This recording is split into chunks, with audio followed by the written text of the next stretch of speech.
Welcome back बच्चों। तो पहले बच्चों स्टार्ट करते हैं नया लेक्चर। बेटा हम ना टेलर के चार प्रिंसिपल पढ़ चुके हैं और बेटा सात की सात टेक्निक पढ़ चुके हैं। अब बेटा हमें फ्योल के प्रिंसिपल पढ़ने हैं, हल्का सा पहले इंट्रोडक्शन और फिर बेटा एक एक करके सारे प्रिंसिपल पढ़ना शुरू करते हैं। बेटा टेलर ने जो प्रिंसिपल दिए वो एक्सपेरिमेंटेशन पर दिए, टेस्टिंग पर दिए। वो एक साइंटिफिक बंदा है तो उनके हम प्रिंसिपल को बोलते थे Taylor's principle of scientific management. लेकिन बेटा फ्योल ने जो प्रिंसिपल दिए वो ऑब्जर्वेशन पर दिए, अपनी फाइंडिंग्स पर दिए। क्योंकि अगर आप मैनेजर रहे हो एक ऑर्गेनाइजेशन में 20 साल तक, इतना ह्यूमन बिहेवियर आपको ऑब्जर्व करने को मिला है, इतना ज्यादा कि आप सोच नहीं सकते। मैनेजर का काम ही क्या है बेटा? एम्प्लॉइज के साथ डील करना, उनको उनके काम समझाना, उनको ऑन द जॉब ट्रेनिंग देना, डिसिप्लिन में रखना, काम निकलवाना, ये सब काम मैनेजर के। तो सारा दिन ही ह्यूमन बिहेवियर के बीच ही रहना है। और अगर मैं कहूं आपकी ऑर्गेनाइजेशन में 1000 एम्प्लॉय भी रहे हों और 20 सालों तक रहे हो तो कितना बिहेवियर आपने ऑब्जर्व किया आप समझ सकते हो। उस ऑब्जर्वेशन पर आपने प्रिंसिपल दिए। फ्योल के प्रिंसिपल को हम क्या बोलते हैं? प्रिंसिपल ऑफ जनरल मैनेजमेंट या प्रिंसिपल ऑफ कुछ लोग मैनेजमेंट भी बोलते हैं। ठीक है जी। तो बाबू विद दिस इंट्रोडक्शन फ्योल के प्रिंसिपल स्टार्ट कर रहे हैं। मैंने आपको बताया था 99% जगह पर फ्योल और टेलर सिमिलर है। 1% जगहें ऐसी भी हैं जहां ये दोनों एक दूसरे के अगेंस्ट बोलते हैं। ठीक है जी। तो बेटा वो जगहें भी आज से देखना शुरू करेंगे कहां ये अगेंस्ट बोलते हैं एक दूसरे के। तो फर्स्ट प्रिंसिपल पढ़ने जा रहे हैं बेटा फ्योल का। First principle is division of work.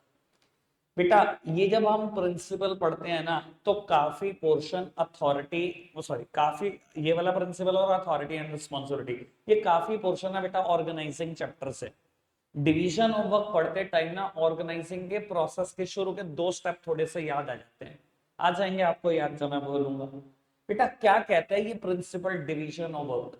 बेटा डिवीजन ऑफ वर्क प्रिंसिपल कहता है सबसे पहले ऑर्गेनाइजेशन जो भी टोटल काम करेगी उस टोटल वर्क को आइडेंटिफाई कर लो and this total work should be divided into smaller and the manageable task.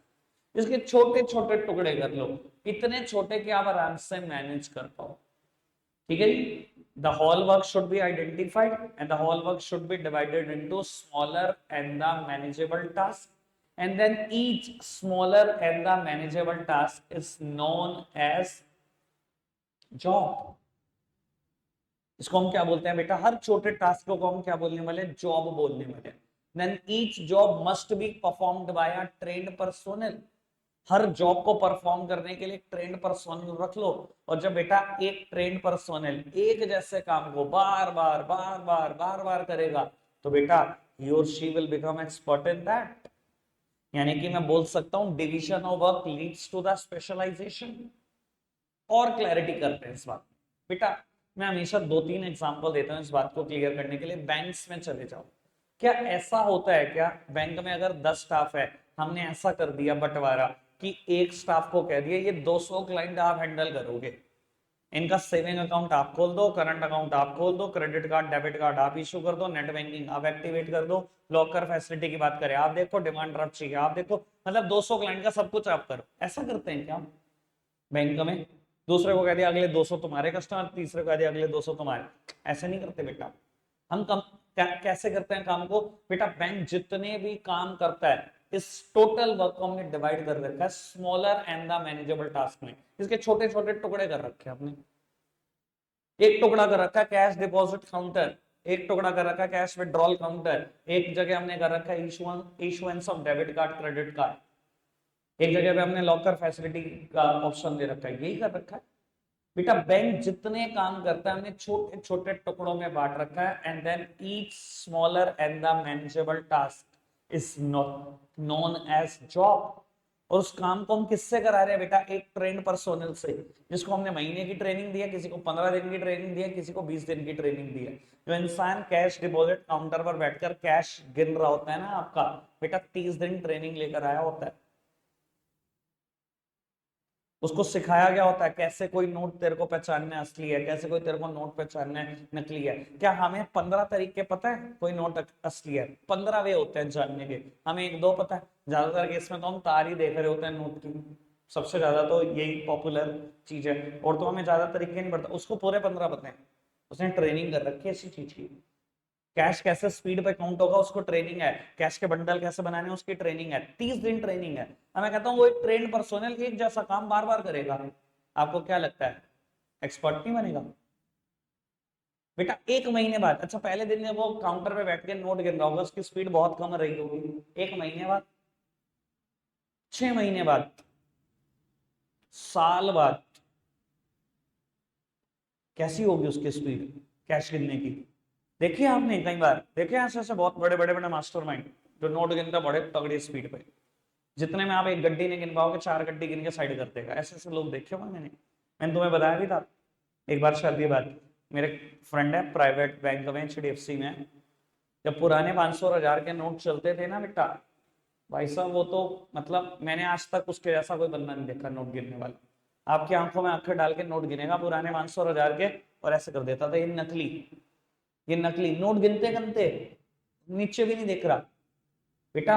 जैसे ऐसा आपको भी पता है मुझे भी पता है, सिर्फ मेमोरी यहाँ नहीं है, और finger also have a memory, हमारी फिंगर की भी मेमोरी होती है। ये बात आप फील भी करते होंगे जब आप टाइपिंग करते हो।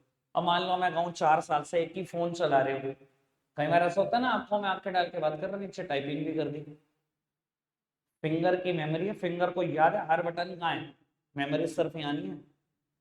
तो बेटा उसकी फिंगर की इतनी मेमोरी थी, इतने नोट गिन रखे थे उसने 500 के अपने हाथ से, तो भाई साहब बिना मतलब उसकी फिंगर बता देती थी ये पेपर की क्वालिटी में थोड़ा सा फर्क है, 1 मिनट में निकाल देता था नकली। तो ये डिवीजन ऑफ वर्क कर रहा है, division of work leads to the specialization. और एक ही आदमी को कहते बैंक के तो सारे काम संभाल ले, 15 काम है, 200 क्लाइंट पकड़ ले तो 200 क्लाइंट के 15 काम कर ले, किसी में एक्सपर्ट नहीं बनेगा, किसी में भी नहीं बनेगा। मल्टीपल स्किल्स तो डेवलप हो सकते हैं पर एक्सपर्ट नहीं बन सकता हो। Division of work lead to the specialisation.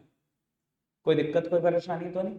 अच्छा एक बात बताओ बेटा, CBSE को क्या जरूरत पड़ी बेटा कॉमर्स साइड में बेटा 5 सब्जेक्ट बनाने की, इतने छोटे छोटे टुकड़े करने की? एक ही सब्जेक्ट बना लेते इसको कॉमर्स, जिसके अंदर अकाउंट्स भी होती, बिजनेस भी होती, इकोनॉमिक्स भी होती, अप्लाइड मैथमेटिक्स भी होती, इंग्लिश भी होती, पांचों को इकट्ठा कर देते। सर CBSE को भी बताओ कि वो ऐसा करके स्पेशलाइजेशन क्रिएट नहीं कर सकता, वो टीचर नहीं ढूंढ सकता जो पांचों पढ़ाते। अगर स्पेशलाइजेशन क्रिएट करना है तो कहीं ना कहीं बेटा उसको 5 टुकड़े करने हैं। The whole work should be divided into smaller task, तो उसने भी स्मॉलर टास्क कर रखे। कोई दिक्कत कोई परेशानी तो नहीं? आगे बढ़ जाए। अगर मेरे को यहीं पर एक बात काम की बतानी हो, मैं थोड़े दिन के बाद बताना चाहता हूं पर मैं यहाँ बोल देता हूँ। जब हम पढ़ेंगे ना बेटा नेचर पढ़ेंगे, इन्हीं प्रिंसिपल्स का फीचर पढ़ेंगे, फीचर कह लो या नेचर एक ही बात है बेटा, तो वो तब हम ये फीचर पढ़ेंगे। लेकिन मैं भी बोल देता हूँ, क्या division of work always leads to the specialization? क्या हमेशा स्पेशलाइजेशन होता है? हमेशा होगा क्या? फटाफट से बताओ sir. These principle are applicable on the human being, on the human behaviour. आप और मैं एक दूसरे से बहुत डिफर है नेचर में, और बेटा जितने हैं पूरी दुनिया में 700 करोड़, सब एक दूसरे से बिल्कुल डिफरेंट है, बिल्कुल डिफरेंट। तो बेटा एक जैसा रिजल्ट आएगा ऐसा हो नहीं सकता। अब ये बात मैं भी बता देता हूँ। अब आप मैं कब से पढ़ा रहा हूँ बिजनेस स्टडीज बेटा? 2011 से पढ़ा रहा हूँ, ठीक है जी। 2011 में मैंने एक बार पढ़ाकर रुक गया, फिर 2014 में मैंने दोबारा शुरू करा, बीच में 2 साल का गैप था। और वो हर साल में BST का कोर्स 2 से 3 बार खत्म होता है, हर साल। 11 साल हो जाना, हर साल 3 बार खत्म करना सिलेबस को, 33 बार। ठीक है जी। यूट्यूब के लिए कभी अलग बैठ के भी रिकॉर्ड कर देना, यानी कि मोटी मोटी बात करूं तो 50 बार सिलेबस खत्म किया होगा मैंने। अब यार आपको क्या लगता है, स्पेशलिस्ट तो है ही है, पर बेटा कई बार ना ज्यादा बार भी एक जैसा काम कर लो ना, स्पेशलाइजेशन होने की बजाय ना बोरियत भी होने लगती है। तो यार वही सब कुछ, वही गिने चुने पेज पढ़ाने हैं, वही गिने चुने प्रिंसिपल पढ़ाने हैं। तो बेटा हमेशा स्पेशलाइजेशन हो ऐसा जरूरी नहीं है, कभी कभी बोरियत भी हो सकती है। हमें वो उस बैंक क्लर्क के एंगल से सोचो, जो सारा दिन नोट गिनता है बैठकर, तो बेटा स्पेशलाइजेशन क्या होना है, एक्सटेंट के बाद वो भी बोर हो सकता है कि यार 2 साल हो गए इसी जॉब पर बैठा रहता हूँ, इसी कुर्सी पे, कहीं करोड़ों नोट अपने हाथ से गिन दिए और आज फिर यही। तो कोई कोई दिन ऐसा भी होता होगा कि वो इतना उब जाता होगा कि उसकी स्पीड तो क्या ही बढ़नी नोट गिनने की, वो उसकी स्पीड आधी रह गई, जो नॉर्मल स्पीड है उससे भी आधी रह गई। हो सकता कि नहीं हो सकता? समझ में आती है बात? आगे बढ़ चल। देन बेटा second principle is authority and responsibility. बेटा फ्योल कहता है there should be a balance between authority and responsibility. याद आई होगी वैसे ये बात, हमने ऑर्गेनाइजिंग में भी पढ़ी थी। What do you mean by the authority? Authority means power to take decisions and responsibility means obligations to carry out a particular task. बेटा रिस्पॉन्सिबिलिटी मेरी जिम्मेदारियां हैं और अथॉरिटी मेरी पावर है। फ्योल कहता है there should be a balance between authority and responsibility. Authority must accompany with the equal amount of responsibility and responsibility must accompany with the equal amount of authority. ऐसा क्यों कहा जा रहा है कि बैलेंस बिठा के रखो, अगर अथॉरिटी दो तो साथ में रिस्पॉन्सिबिलिटी दो, रिस्पॉन्सिबिलिटी दो तो साथ में अथॉरिटी दो? क्योंकि बेटा अगर आप एक इंसान को सिर्फ अथॉरिटी दोगे ना बेटा, वो अथॉरिटी हमेशा मिसयूज होगी। सिर्फ पावर दी जाए, कोई जिम्मेदारी नहीं है, तो बेटा मिसयूज के अलावा कोई ऑप्शन भी नहीं। मैं हमेशा ऑर्गेनाइजेशन के बाहर से बात बताने की कोशिश करता हूँ। जो पेरेंट्स अपने बच्चे को कहते हैं ना कि बेटे जा तो पैसे खर्च ले, तो वो पूछता है ना कितने खर्च लूं, और कोई लिमिट नहीं लगाते। एक छोटा सा बच्चा, और ये एक्चुअल बात है बेटा, चाहे आप मजाक में समझो, एक बहुत छोटा सा बच्चा है, उसे देखा दिखाई मांग लिया जी किंडर जॉय, आपने दिलवा भी दिया, 50-60 रुपए खर्च कर दिए। थोड़ी देर बाद उसने एक और चीज मांग ली, आपने दिलवा दिया। एक छोटे से बच्चे को आपने 100, 200, 300 कोई लिमिट नहीं लगाई, खर्चने देने शुरू कर दिया आज। बेटा अगर सिर्फ पावर दी जाती है बिना स्कोप बताए, उसका मैक्सिमम स्कोप भी नहीं बता सकता रखा आपने कि कितना खर्च सकता है, कितनी पावर है तेरी मैक्सिमम, खर्च नहीं दे रहे हो, ऐसे ही बच्चे बाद में जाके बिगड़ी औलाद हो जाते हैं और बाद में पेरेंट्स सर पकड़ रहे होते हैं कि यार हमने गलती कर दी थी। ज्यादातर केस में देख लेना, अगर किसी इंसान को पावर दी जा रही है साथ में रिस्पॉन्सिबिलिटी जरूर दो, और पावर दो तो मैक्सिमम स्कोप बताकर पावर दो। सिर्फ पावर दोगे मिस यूटिलाइज ही होगी, मिस यूज ही होगा, कुछ और हो ही नहीं सकता। हिटलर बना रहे हो आप आदमी को। मैं हमेशा एग्जांपल देता हूँ, क्लास में मॉनिटर बना दिया एक आदमी को और उसने उसको कह रहे तेरी अनलिमिटेड पावर है, थप्पड़ मारना थप्पड़ मार दे, नाम लिखना नाम लिख दे, प्रिंसिपल छोड़ के आना प्रिंसिपल भी छोड़ा, ग्राउंड के 10 चक्कर कटवाने कटवा ली। उन्होंने कहा जी जिम्मेदारी क्या है मेरी, माइंड करना है क्लास वगैरह? नहीं, ऐसी कोई जिम्मेदारी नहीं होती है, माइंड ठीक है, नहीं होती नहीं। क्या होगा आपको क्या लगता है पावर का क्या होगा? जितनों से बदले लेने सबसे ले लेगा वो बदले, सिर्फ मिस यूज होगा पावर का और कुछ नहीं। और अगर सिर्फ रिस्पॉन्सिबिलिटी दी जाए, कोई पावर ना दी जाए, तो क्या होगा बेटा? डिसकंटेंटमेंट, डिससेटिस्फैक्शन होगा। यहाँ से केस स्टडी आती है, हमेशा आती है बेटा। बेटा एक सुपीरियर ने सबॉर्डिनेट को कहा कि कल तक मुझे 50 यूनिट बनी हुई चाहिए। उसने कहा जी ठीक है सर, आप मुझे गोडाउन की दे दो, मैं रॉ मटेरियल निकलवा देता हूँ। आपने रॉ मटेरियल निकालने के लिए गोडाउन की तो दी नहीं, मना कर दिया की देने से। सर कल को टारगेट अचीव नहीं होंगे, ऑब्वियसली 50 यूनिट नहीं बनी होंगी, क्या आप ब्लेम कर सकते हो सबॉर्डिनेट को? नहीं। और क्या होगा सबॉर्डिनेट के दिमाग में, आप खुद समझो, डिसकंटेंटमेंट होगी कि मतलब मुझसे सिर्फ एक्सपेक्टेशन रखी जाती है, मुझे सिर्फ जिम्मेदारियां दी जाती, पावर तो दे नहीं पा रहे हो आप मुझे। डिससेटिस्फाइड तो होगा वो आपकी इस बात को सुन के कि आप उसको पावर नहीं देना चाहते, गोडाउन की तक नहीं देना चाह रहे आप उसको। क्लियर है बात? समझ में आता है प्रिंसिपल? आगे बढ़ सकते हैं बेटा, आगे बढ़ते हैं। थर्ड प्रिंसिपल इज डिसिप्लिन, जो कि 3 अलग अलग बातों से रिलेट करता है।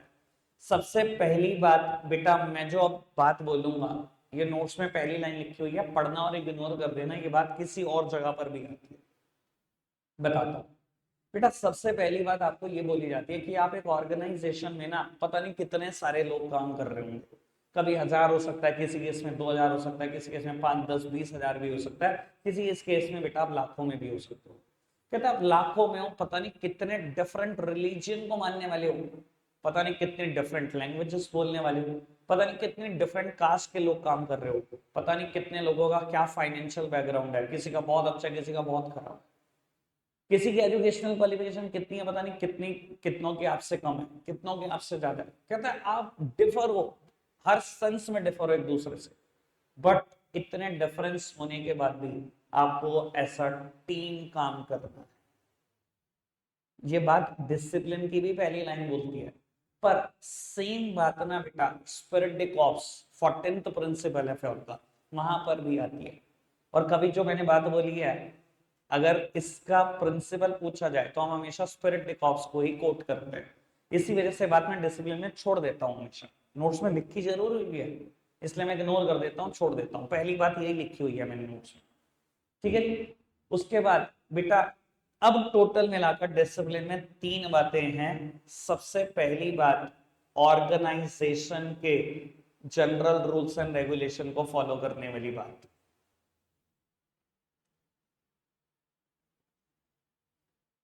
देन कॉन्ट्रैक्ट ऑफ एम्प्लॉयमेंट को फॉलो करने वाली बात। Then commitments.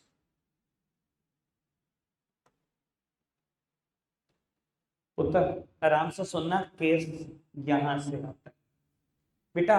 अगर मैं डिसिप्लिन में की बात करूं तो टोटल मिलाकर 3 बातें, लेकिन शुरू की 2 बातें सिर्फ एम्प्लॉय पर लगती हैं, मैंने डबल ई लिख दिया, एम्प्लॉय के आखिरी में डबल ई आता है, जबकि ये वाली बात दोनों पे लगती है, एम्प्लॉय पर भी लगती है और एम्प्लॉयर पर भी लगती है। ठीक है जी, हमेशा एम्प्लॉय के लिए हम डबल ई लिखते हैं और एम्प्लॉयर के लिए ई आर लिखते हैं। बेटा क्या है ऑर्गेनाइजेशन के जनरल रूल्स एंड रेगुलेशन? हर ऑर्गेनाइजेशन में कुछ जनरल रूल्स एंड रेगुलेशन है, जैसे कि आने का टाइम ये होगा, जाने का टाइम ये होगा। ऑर्गेनाइजेशन के अंदर स्मोकिंग अलाउड नहीं, ऑर्गेनाइजेशन के अंदर ड्रिंकिंग अलाउड नहीं, ऑर्गेनाइजेशन के अंदर आपकी एंट्री स्मार्ट कार्ड से होगी, ऑर्गेनाइजेशन के अंदर आपका लंच टाइम इस टाइम होगा, टी टाइम इस टाइम होगा, सब बहुत सारे जनरल रूल्स एंड रेगुलेशन होते हैं। बेटा डिसिप्लिन कहता है सबसे पहली बात, एम्प्लॉय तुझे हर ऑर्गेनाइजेशन का जनरल रूल्स एंड रेगुलेशन पूरा करना है। ठीक है जी, करेंगे पूरा एज पर डिसिप्लिन। दूसरी बात बेटा, कॉन्ट्रैक्ट ऑफ एम्प्लॉयमेंट में भी लिखा हुआ सारे रूल्स एंड रेगुलेशन पूरा करना है। ये कॉन्ट्रैक्ट ऑफ एम्प्लॉयमेंट क्या होता है, मुझे लगता है स्टाफिंग से क्लियर हुआ होगा जब हमने पढ़ा था। अगर याद नहीं है तो मैं बोल देता हूँ एक बार इसके बारे में कुछ 2 मिनट लगाकर। बेटा ऑर्गेनाइजेशन में ना, जिस दिन आप जॉब करने जाते हो, अगर आप जॉब करने के लिए बिल्कुल रेडी हो, सारी सारी के सारी टर्म्स एंड कंडीशन आपको क्लियर है, तो आपको यही कहा जाता है कि ये कॉन्ट्रैक्ट पढ़ लो जी, ये एग्रीमेंट पढ़ लो जी, इसको साइन कर दो। बेटा उस एग्रीमेंट में बहुत सारी शर्तें एम्प्लॉयर आपके सामने रखता है, बहुत सारी शर्तें। तो शर्तों में क्या क्या हो सकता है बेटा, कि आपका पे पैकेज कितना होगा और आपका इंक्रीमेंट कैसे कैसे लगेगा, पहली बात लिखी होती है। सर कितनी छुट्टियां अलाउड होंगी साल भर में, सिक लीव करके कुछ छुट्टियां अलाउड होगी, कुछ लोग जैसे प्रेग्नेंट वुमेन होती है तो उनको मैटरनिटी लीव मिलती है, तो बेटा सारे लीव्स की कंडीशन लिखी होती है। ठीक है जी, इसके अलावा लिखा रहता है आपका ड्रेसिंग सेंस कैसा हो, कपड़े कैसे पहन के आने। इसके अलावा लिखा रहता है बेटा आपको क्लीन शेवन होना है कि नहीं होना। कुछ जॉब आपको बेटा क्लीन शेवन होना मांगती है कि आपकी दाढ़ी पर बांधनी चाहिए, हॉस्पिटैलिटी के केस में। सर याद आ रहा होगा। तो बेटा नौकरी करने के बहुत सारे रूल्स एंड रेगुलेशन है जो आपके कॉन्ट्रैक्ट ऑफ एम्प्लॉयमेंट के अंदर खुद ही लिखे रहते हैं। तो खाली ऑर्गेनाइजेशन के जनरल रूल्स एंड रेगुलेशन नहीं मानने, उस कॉन्ट्रैक्ट ऑफ एम्प्लॉयमेंट में भी लिखे हुए सारे रूल्स एंड रेगुलेशन मानने। क्लियर है बात? ये दोनों बातें सिर्फ एम्प्लॉय पर लगती हैं बेटा, लेकिन अगर मैं बात करूं कमिटमेंट वाली, तो ये एम्प्लॉय पर भी लगती है, एम्प्लॉयर पर भी लगती है। बेटा क्या है ये कमिटमेंट, क्या है ये प्रोमिसेस, तो वो एग्जांपल से समझाता हूं। एक बार बेटा एक एम्प्लॉयर ने अपने एम्प्लॉय को प्रॉमिस किया कि अभी हम ह्यूज लॉसेस में चल रहे हैं, अगर आप हमारे लिए डबल शिफ्ट काम कर दो सेम सैलरी में, जिस दिन हम प्रॉफिट में आएंगे आप सबकी पे पैकेजेस डबल कर देंगे। बेटा एम्प्लॉय 7 घंटे काम करते थे, उन्होंने सेम सैलरी में 14 घंटे काम किया, दिन रात मेहनत किया, ऑर्गेनाइजेशन 4 महीने के अंदर अंदर लॉस मेकिंग से प्रॉफिट मेकिंग हो गई। लेकिन जब वो प्रॉफिट मेकिंग हो गई, एम्प्लॉयर ने हमें अपनी कमिटमेंट को पूरा करने से मना कर दिया, पे पैकेजेस डबल करने से मना कर दिया। आप कौन सा प्रिंसिपल तोड़ गए? बेटा यहाँ पर एम्प्लॉयर ने कौन सा प्रिंसिपल तोड़ दिया? डिसिप्लिन तोड़ दिया, कमिटमेंट तोड़ दिया उसने अपनी। यानी कि ये वाली बात सिर्फ एम्प्लॉय पर नहीं लगती बेटा, एम्प्लॉयर पर भी इक्वलेंट लगती है। समझ आती है बेटा बात? कोई दिक्कत तो नहीं? आगे बढ़ते, कुछ पूछना है बताओ। अभी तक 3 principle, division of work, authority, responsibility और डिसिप्लिन। आगे बढ़ते हैं जी बेटा। Fourth principle is unity of command. Unity of command बेटा, यूनिटी ऑफ कमांड का बेसिक मतलब है कमांड देने वाला हमेशा एक, यूनिटी होनी चाहिए कमांड। मतलब कि ideal situation as per Fayol should be like that. अगर ये सुपीरियर है तो इसके नीचे 2 सबऑर्डिनेट तो हो सकते हैं, बट बेटा 2 सुपीरियर मिलके एक सबऑर्डिनेट को ऑर्डर ना दे एज पर फ्योल। बेटा ऐसा क्यों मना कर रहा है कि फ्योल? अच्छा, एक सुपीरियर के नीचे सबऑर्डिनेट 2 सकते हैं, 2 क्या 20 भी रख लो, उसको लगता है ये सिचुएशन फिर भी आइडियल है। लेकिन अगर 2 सुपीरियर मिलकर एक सबऑर्डिनेट को ऑर्डर दे तो वो गलत है। ऐसा वो इसलिए बोलते हैं, वो कहते हैं कि ऐसा करने पे ना कम से कम 3 कॉन्सिक्वेंस तो हो ही सकते हैं। पहला कॉन्सिक्वेंस बेटा, मैं कहूं ये पर्सन है मिस्टर सी, इसके 2 सुपीरियर है ए और बी। बेटा दोनों ने इसको कुछ ऑर्डर दे दिया आज के लिए। बेटा सी ना कंफ्यूज हो सकता है, मिसअंडरस्टैंडिंग में जा सकता है कि यार ए और बी मेरे लिए दोनों बराबर है, दोनों सेम लेवल पे काम करते हैं, मैं किसका ऑर्डर मानूं और किसका ना मानूं, टाइम तो मेरे पास उतना ही है काम करने के लिए, जॉब को परफॉर्म करने के लिए। तो बेटा कंफ्यूजन और मिसअंडरस्टैंडिंग की सिचुएशन हो सकती है ठीक है लिए। पहला कॉन्सिक्वेंस, 2 बंदे ऑर्डर देंगे तो यही दिक्कत होगी। बेटा दूसरा कॉन्सिक्वेंस, बेटा अगर ये थोड़ा सा चालाक है तो ये काम करने से बच सकता है नोइंगली। ए को बोल दिया जी मैंने तो बी का काम परफॉर्म किया, और बी को कह दिया जी मैंने ए का काम परफॉर्म किया, इस दोनों का ही काम नहीं किया, खाली बैठ के पूरा दिन बिता दिया। बच सकता है ठीक है जी। और अगर ये हद से ज्यादा चालाक है तो ए और बी की लड़ाई करा सकता है, ईगो क्लैशेस करा सकता है। बेटा ए को इस तरीके से बात बोले बी के बारे में कि उसे लगे कि बी तो बहुत बड़ा सुपीरियर है। ए को कह दिया जी बी का काम थोड़ा ज्यादा इंपॉर्टेंट होता है, बी सब ना थोड़े ज्यादा गुस्से वाले, उनकी बात ना माननी पड़ती है, आपकी तो फिर चल जाएगी। अब जान के बात को इस टॉन्टिंग वे में बोला गया, दिखाया गया कि बी मेरी नजर में बहुत बड़ा सुपीरियर है। ए को क्या फील होगा कि भैया बी मेरे बराबर लेवल पे है, इसको अच्छा इतनी प्रायोरिटी दे रहा है, अभी बताता हूँ मेरे को।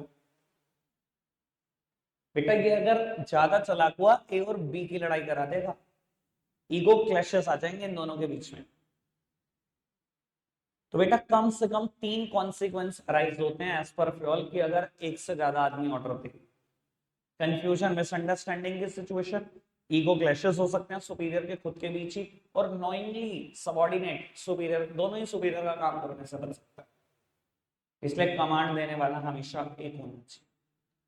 अब बेटा यहाँ पर ना फ्योल और टेलर में भी डिफरेंस है, जैसा कि मैंने कहा था कि इक्का दुक्का जगह ये अलग बात करते हैं। बेटा फंक्शनल फॉर्मेनशिप अभी हमने एक टेक्निक पढ़ी थी, जो मैंने कहा था प्योरली डायग्राम बेस्ड टेक्निक है, और ये डायग्राम अगर आपने समझ लिया तो कुछ नहीं है इस टेक्निक। बेटा वहां पर एक वर्कर 8 फॉर्मेन से ऑर्डर ले रहा था, instruction card clerk, route clerk, time and cost clerk, disciplinarian, speed boss, gang boss, repair boss और इंस्पेक्टर। याद आ रही है आपको बात? 8 फॉर्मेन। बेटा टेलर तो कह रहा था एक वर्कर 8 फॉरमैन से ऑर्डर ले अपने पूरी जिंदगी भर, और फ्योल क्या कह रहा है? फ्योल कह रहा है दूसरा आदमी भी नहीं होना चाहिए ऑर्डर देने वाला, एक ही आदमी होना चाहिए, दूसरा भी होगा तो गलत। तो वहां 8 सुपीरियर से ऑर्डर ले रहे हैं, या दूसरा भी अलाउ नहीं है। यहाँ पर फ्योल और टेलर आपस में एक दूसरे के बिल्कुल खिलाफ है। क्लियर है बेटा बात? समझ आती है? आगे बढ़ सकते हैं बेटा। आज का last principle, unity of direction. Unity of direction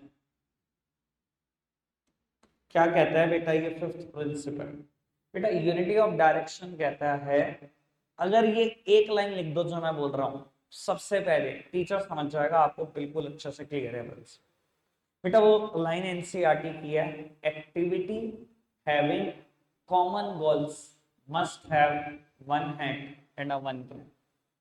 बेटा जिन एक्टिविटी के अलग अलग कॉमन गोल्स हैं, they must have a separate plan, separate in charge and separate resources. बेटा हमेशा समझाने के लिए एग्जांपल है बेटा, एक प्रोडक्ट है बेटा होंडा का। होंडा कंपनी का नाम सब जानते हैं बेटा। होंडा कंपनी टू व्हीलर भी बनाती है और फोर व्हीलर भी बनाती है, और बड़े फेमस टू व्हीलर और फोर व्हीलर्स ने इंडिया को दी। सब जानते हैं बेटा टू व्हीलर एक्टिवा होंडा का कितना फेमस है। फोर व्हीलर बेटा एक टाइम पर लग्जरी थी बेटा, होंडा सिटी। होंडा सिटी को लोग सोचते थे भाई ये खरीद ली तो मतलब लग्जरी खरीदी, है ना बेटा। सेम काम सुजुकी ने भी किया। मारुति सुजुकी सब जानते हैं, सुजुकी एक अलग ब्रांड भी है। सुजुकी का टू व्हीलर आता है बहुत फेमस, आप सबने देखा ही है मार्केट में, एक्सेस, ठीक है जी। और बेटा फोर व्हीलर आप जानते ही हैं मारुति की गाड़ियों को। बाबू एक बात बताओ, इन दोनों एक्टिविटीज के क्या गोल्स बिल्कुल सेम रहते हैं? टू व्हीलर का जितना गोल है आज इस साल का एक्टिवा बेचने का जितना गोल है, उतना ही बेटा कार बेचने का गोल होगा। ऑब्वियसली टू व्हीलर ज्यादा बिकेंगे। क्या इनके गोल से जैसे हो सकते हैं? नहीं हो सकते हैं। तो बेटा यहां पर फ्यूल का कहना है activity having common goals must have one head and a one plan. जिन एक्टिविटी के अलग अलग कॉमन गोल्स हैं उनके पास सेपरेट प्लान चाहिए, सेपरेट इंचार्ज चाहिए एंड सेपरेट रिसोर्सेस चाहिए। बेटा इनके प्लान्स बिल्कुल अलग, इनके प्लान्स बिल्कुल अलग, इनका इंचार्ज बिल्कुल अलग, इनका इंचार्ज बिल्कुल अलग, इनके रिसोर्सेस बिल्कुल अलग, इनके रिसोर्सेस बिल्कुल अलग। और एक्चुअली में बेटा हमने कभी ऐसा देखा ही नहीं होगा कि एक ही प्लेस पे टू व्हीलर और फोर व्हीलर दोनों बिक रहे।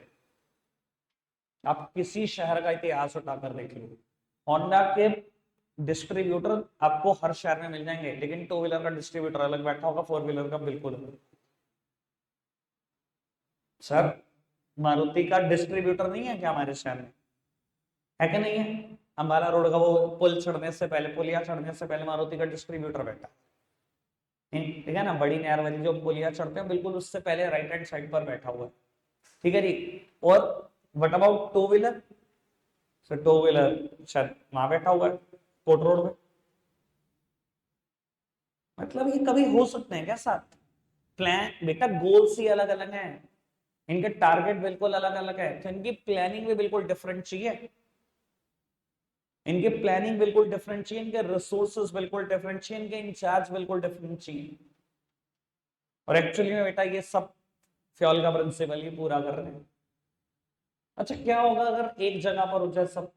मैं आपको बताता हूँ बेटा, इट विल क्रिएट chaos। मैं कहूँ बेटा एक ही जगह पर आपने सब कुछ कर रखा, टू व्हीलर भी बेच रहे हो, फोर व्हीलर भी बेच रहे हो, नीचे ऑथोराइज सर्विस सेंटर बना रखा, टू व्हीलर भी रिपेयर हो रहे हैं, फोर व्हीलर भी रिपेयर हो रहे हैं, लड़ाई झगड़े के अलावा कुछ नहीं होगा। पहली बार ट्रेनिंग देते हुए बड़े परेशान हो गया, हमने चार लड़के रख लिए और यार दो ने कह दिया जी हमें तो टू व्हीलर ही रिपेयर करना आता है। क्या हो गया, इकट्ठे हैं, फोर व्हीलर भी रिपेयर करना सीखो। एक आदमी को इतना काम सिखाना बहुत मावर। दूसरा चलो सिखा भी दिया, अगर एक आदमी एक टू व्हीलर रिपेयर कर रहा है, उसके पास सारे टूल्स रखे हुए हैं, इतने में एक फोर व्हीलर रिपेयर होने आ गया, फटाफट से बेटा दूसरे आदमी ने क्या करा, सारा टूल किट छीनी उससे, टूल बुक्स छीना उससे, फोर व्हीलर रिपेयर करना शुरू कर दिया। टू व्हीलर वाला आया, भैया मेरे टूल्स थे कहाँ गए? सर आप यही करते रह जाओगे सारा दिन, इट विल क्रिएट chaos। समझ आती है बेटा? इसलिए बोला गया activity having common goals must have one head and a one plan.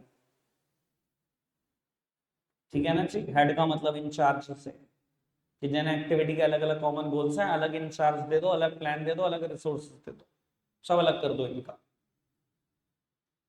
तो पांच प्रिंसिपल ये पढ़ा दिया, नोट से पढ़ाने का ना टाइम बाय डिफॉल्ट लग ही नहीं पा रहा बेटा। अब थोड़ा सा इसको देखते रहो, कोई प्रॉब्लम है पूछ सकते हो कोई भी लाइन। ठीक है जी, रकम आज के लिए इतना ही रहे हैं प्यारे बच्चों, बाय बाय।